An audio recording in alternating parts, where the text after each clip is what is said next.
আজ খুব সুন্দর মুহূর্ত। এই মুহূর্তে আমরা দেখলাম প্রিয়সী এবং প্রেরণা দুজনেই একাগ্রতার সাথে শিবের মাথায় জল দিল। আজ মায়ের মন্দিরে কত দিদিরা, মায়েরা, মাসিরা ঠাকুরমার সাথে এসে দুই বোন কি সুন্দরভাবে শিবের মাথায় জল দিল। কি সুন্দর লাগছে দেখো।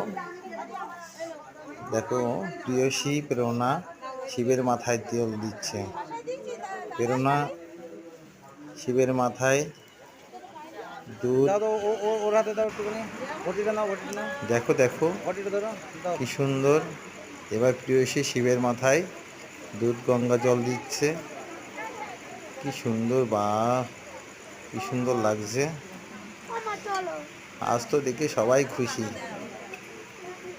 প্রথম আজ এরা শিবের মাথায় জল দিল। খুব ভালো লাগলো। তোমাদের যদি ভালো লাগে লাইক করো।